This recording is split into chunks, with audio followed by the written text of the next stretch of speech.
Deus, meu Pai que está no céu.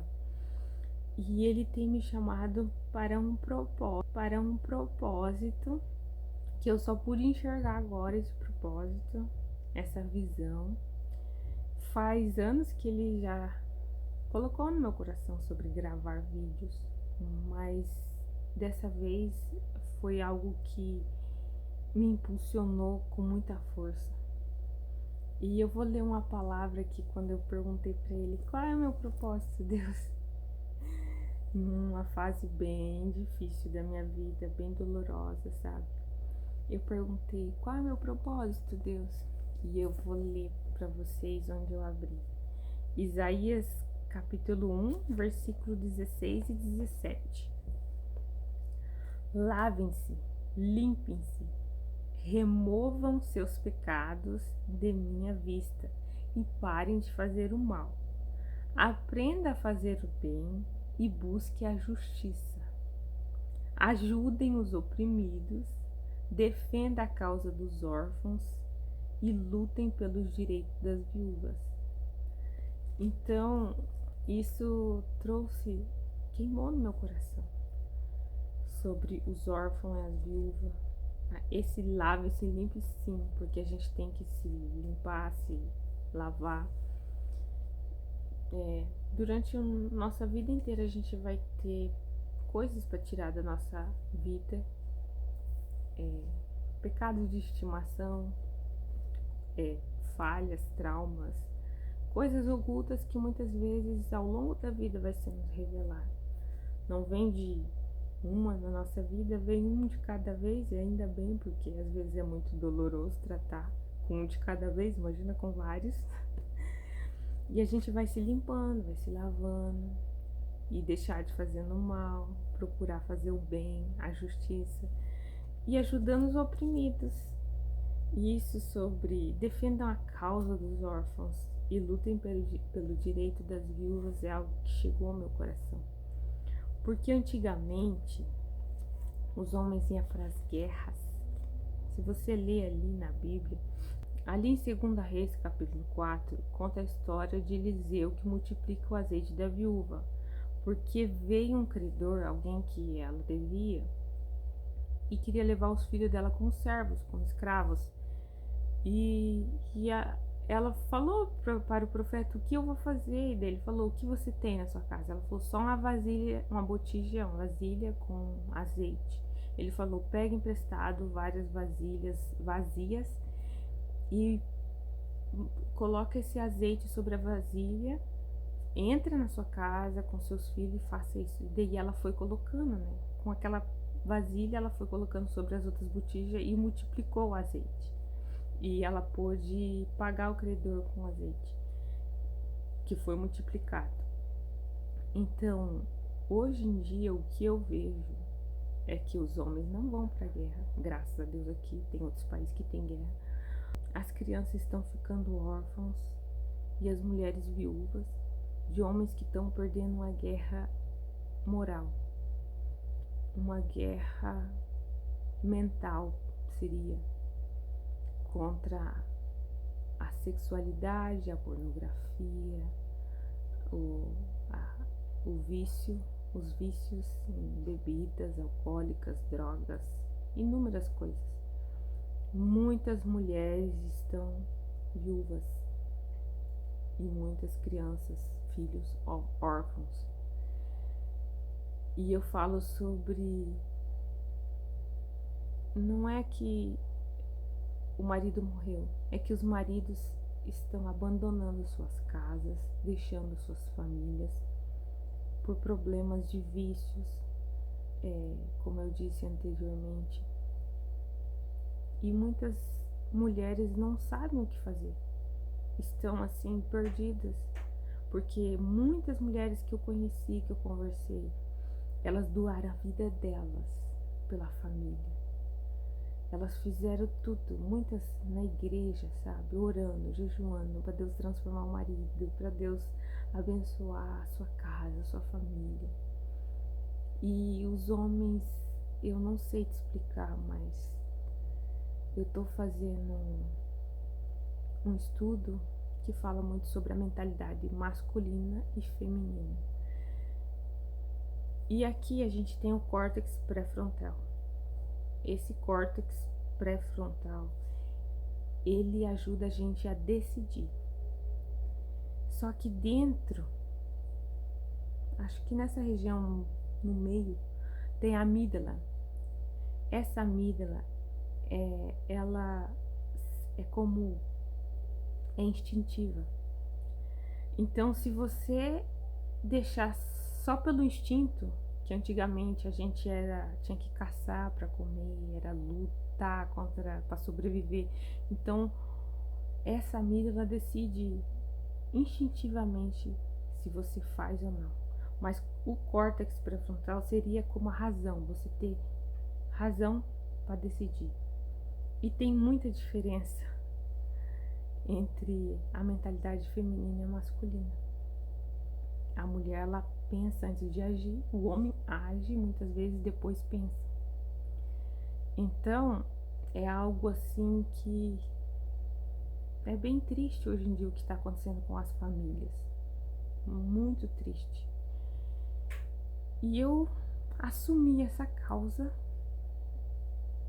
de trazer conhecimento, testemunho, esclarecimento, clareza para muitas mulheres que talvez passaram por isso, ficaram órfãos de pais vivos, ou mulheres que talvez ficaram viúvas de ex-maridos vivos, porque a separação é como se fosse uma morte, né? A gente casa lá e fala até a morte nos separar. E chega um momento que talvez a gente se separa e a pessoa siga ali viva, né? Então não é a morte que separou, foi problemas pessoais, N motivos. Enfim, o que eu quero trazer é conhecimento a algumas mulheres que talvez estão enfrentando isso, ajudar o máximo possível com palavras, com reflexões, porque é algo que queima no meu coração. Eu sempre tive uma visão muito voltada para crianças, né? Tanto é que eu fiz pedagogia. Eu cresci sendo uma criança negligenciada. Meus pais foram pais que estavam de corpo presente, mas eles fizeram o melhor que eles pôde. Eu falo, a minha mãe fez o melhor que pôde por mim, porque a minha mãe cresceu num lar pior que o meu. Ela cresceu num ambiente onde ela não teve oportunidade de estudar. Até hoje ela não sabe ler e escrever. Eu quero ensinar, mas ela não quer aprender, então não tem como ensinar à força. Mas ela até hoje não sabe ler e escrever. Sofreu maus tratos com o pai. Minha avó materna, a mãe da minha mãe, sofreu muitos abusos do meu avô, tanto físico como agressão, de todas as formas que você possa imaginar, traições. E a minha mãe cresceu num ambiente muito difícil, sabe? Então, o que ela fez pra mim, comparando pelo que ela viveu, foi grandioso, foi maravilhoso ter me dado estudo, ter feito o melhor por mim, mas como eles cresceram sem nenhum tipo de afeto, carinho, atenção, toque físico, abraço, eu não recebi isso na minha infância. E eu era livre, com 10 anos de idade eu já era uma adulta que eu decidia por mim mesma. Então imagina, com 10 anos de idade você não ter limite. Ninguém falar o que você faz ou deixa de fazer, você faz absolutamente tudo que você quer. Você vai na escola se você quer, você toma banho se você quer, faz tudo. E você chega muitas vezes na casa, meu pai era alcoólatra, minha mãe ia pra Foz, pra uma cidade próxima, pra evitar as brigas, agressões que ela sofria com meu pai, né? Hoje em dia ele não toma mais bebida alcoólica, graças a Deus. Graças a Deus e graças a um AVC que ele teve. Mas, enfim, graças a Deus, parou de beber. Mas eu sofri muito na minha infância e na minha adolescência, por ter um pai alcoólatra e uma mãe muito como que eu posso dizer? Ela aceitava tudo e até hoje ela aceita muitas coisas. Então eu não tô aqui para falar mal dos meus pais. Eles fizeram o melhor que puderam.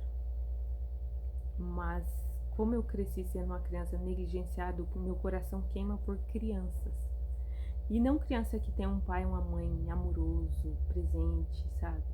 Meu coração queima por crianças negligenciadas, que talvez tenham o pai e a mãe, mas o pai e a mãe não dá atenção, carinho às crianças, que deveriam. E também a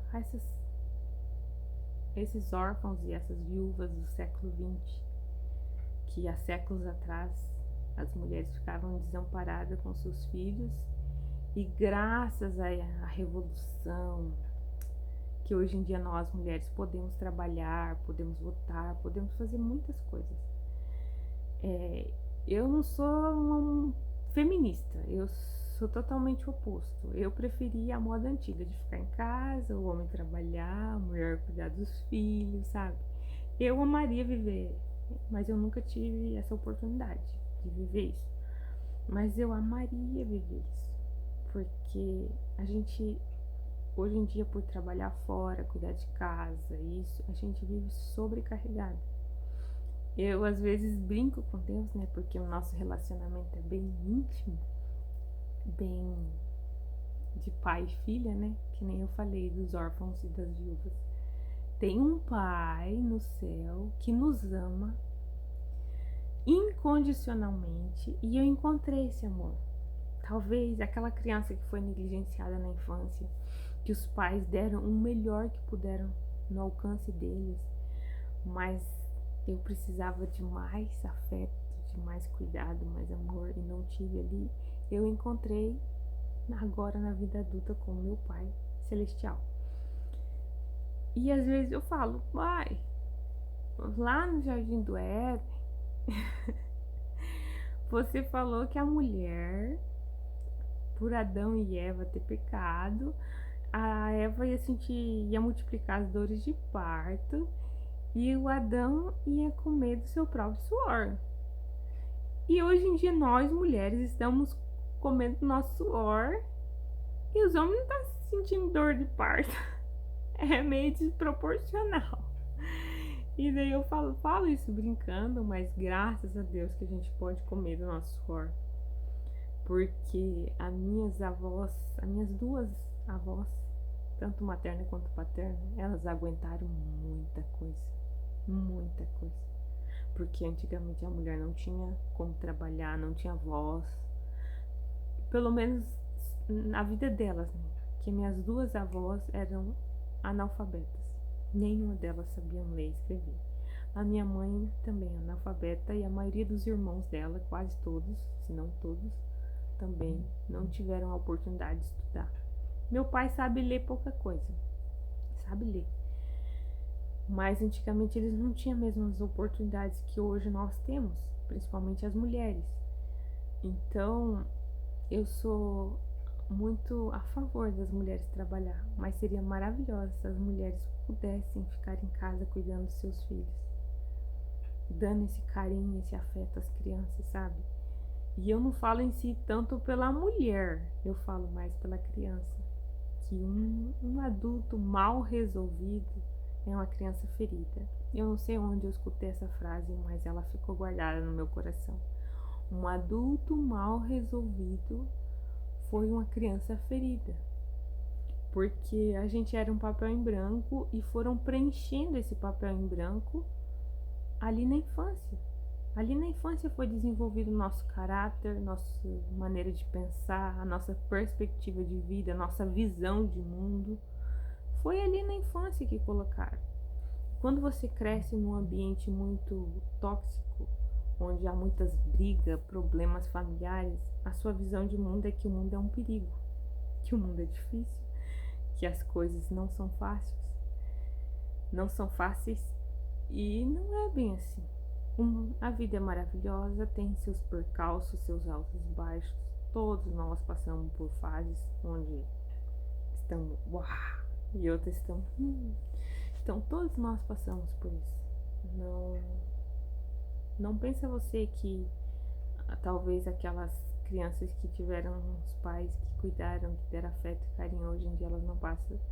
Também tem aquelas crianças que foram muito protegidas, cuidadas, e hoje em dia também tem medo de tudo, não sai, não dá fora. E eu sempre fui muito corajosa, aventureira nata, amo aventura, mas uma aventura saudável.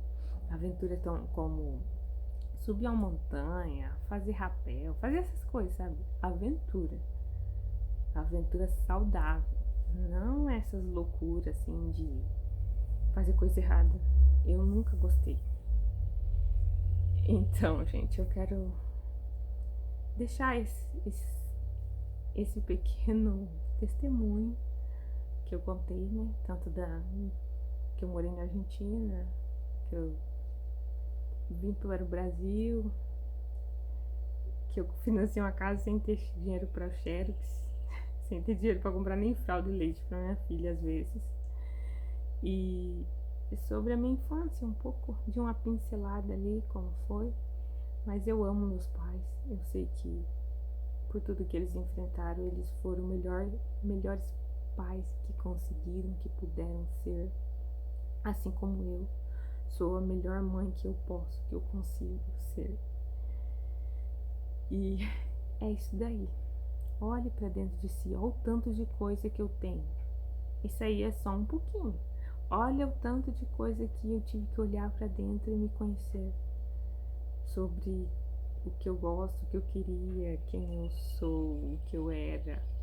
Muitas coisas eu ressignifiquei na minha vida, muitos comportamentos eu de uma ajustada, graças a Deus, ele foi me dando clareza.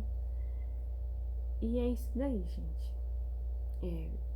O que queima no meu coração é ajudar os órfãos e as viúvas do século XX, que são essas mães solteiras que muitas vezes se encontram perdidas. Eu sempre, desde a minha infância e adolescência, eu cresci olhando. Eu sempre fui uma observadora nata, tanto é que eu trabalho de guarda, observando, cuidando das câmaras de segurança na prefeitura. Mas eu sempre fui uma observadora nata e eu cresci observando comportamentos. Eu sempre pensei, por que fulano é assim, ciclano é assim, por que o homem é assim, a mulher é assim? Sempre tive esses questionamentos. E em um curso que eu estou pensando em fazer de psicanálise clínica, traz muita clareza sobre o comportamento humano, sobre o comportamento feminino e masculino. Então é algo que eu estou visando a estudar, porque é algo que eu quero aprender, sabe? Que é um questionamento que eu tive desde a minha infância. Eu vi muitas mulheres sofrerem e com homens viciados em bebida, droga, pornografia e várias coisas. Então é algo que eu quero aprender. Eu não sei se eu já contei em algum vídeo, mas eu vou contar. Com 6 anos de idade, a minha mãe foi visitar um tio meu que estava preso no cadeião. Imagina uma criança de 6 anos de idade, tá ali com seu papel rabiscando, né? Como se eu fosse um papel branco, meio que rabiscando. E eu lembro até hoje que eu cheguei naquele cadeião. Eu vi uma fila enorme. A gente ia bem cedo para entrar meio-dia. E uma fila muito grande que fazia zigue-zague na fila. E eu falei, mãe, vamos na outra fila, né? Essa é muito grande, a outra era bem pequena, tinha poucas pessoas. Ela falou, ali é para visitar mulheres, aqui é para visitar homens. E eu, criança, né? Inocente, mas eu sempre fui muito observadora. Eu falei, nossa, então tem mais homens presos. Então os homens fazem mais mal, porque eles estão presos. Eles roubam, eles matam mais. E daí foi que eu criei isso na minha cabeça. Não sei se eu criei ou se é a realidade do mundo, mas daí eu coloquei na minha cabeça por que o homem faz mais mal do que a mulher. Foi aí que eu fui estudar e aprendi sobre o córtex pré-frontal, sobre a amígdala, sobre o cérebro masculino e feminino e porque o homem é mais impulsivo e ele age, depois pensa, e a mulher pensa primeiro, depois age. Então é algo que é bem interessante aprender, sabe? Isso não justifica o erro, o mal, não, em hipótese alguma. Não é porque tem um cérebro diferente que a pessoa vai agir de tal maneira. Tem o conhecimento para a pessoa aprender e se desenvolver, se autoconhecer, tanto o homem quanto a mulher. Então, se os homens pudessem e tivessem interesse de conhecer a sua própria mentalidade e segurar os seus impulsos, ter esse autodomínio, talvez o cadeirão tava vazio, tava menos cheia, vamos dizer. Mas então são coisas assim que eu sempre questionei. E eu vejo homens maravilhosos, bons pais, bons maridos. Eu enxergo homens bons, tanto é que futuramente eu quero me deparar com algum. Mas existem homens maravilhosos, incríveis, bons pais, bons maridos, bons filhos. Eu não tô generalizando. Eu só tô contando uma experiência que eu tive aos 6 anos de idade, que foi essa visita ali no Cadeão, que a minha mãe foi visitar um tio meu e eu fui junto. E eu lembro da cela, eu lembro do cheiro daquele lugar, eu lembro de tudo daquele lugar. Foi uma experiência não tão boa, mas que me trouxe um aprendizado. Então é isso daí. Eu espero que vocês que estão me assistindo, seja homem, seja mulher, é só a minha visão, é a minha perspectiva de mundo, de vida. Mas talvez a sua é diferente, eu respeito, cada um tem sua maneira de pensar, sua visão de mundo, sua perspectiva de vida. Então, eu só tô passando um pouco do que eu aprendi e do que eu experienciei ao longo da vida, que eu tive muitas fases assim. Não conto tudo, só tô resumindo as partes que falam muito sobre se autoconhecer. Hoje em dia eu me conheço, eu sei porque eu ajo como eu ajo, eu sei porque eu penso como eu penso. Tanto é que a minha visão de homem e mulher foi distorcida ali aos 6 anos de idade, que eu pensava que todo homem era mau, e não é assim. Hoje em dia eu enxergo a bondade nele, mas sim, eu tenho uma admiração muito grande por mulher. Meu Deus, eu tenho uma admiração muito grande por tudo que as mulheres passam, pela garra que elas têm por lutar pelos filhos, pelas famílias, por tudo, sabe? Eu admiro muito as mulheres. E uma época eu meio que não queria ser mulher, questionava, nossa, mulher só sofre, mulher. Não. A gente é privilegiada pela mentalidade que a gente tem, pela resiliência que temos. Então é isso daí. Eu vou deixar essa reflexão. Se quiser assistir de novo o vídeo pra pegar umas partes que eu falei muito rápido. Eu falei muitas coisas em um vídeo só. Mas tudo diz sobre se autoconhecer, sobre fases que eu vivenciei. Então, que você olhe para dentro de si e vai trazer na tona os traumas, o porquê você pensa como pensa, o porquê você age como age. Traz isso à sua memória e cure as suas dores, seus traumas. Pede ajuda de Deus. Somente Deus pode curar em algumas áreas da nossa vida. Não é como um corte que você vai lá no médico e fala para ele fazer um curativo. A alma é diferente. É Deus que tem acesso à alma. E é isso daí. Um abraço. Fique com Deus.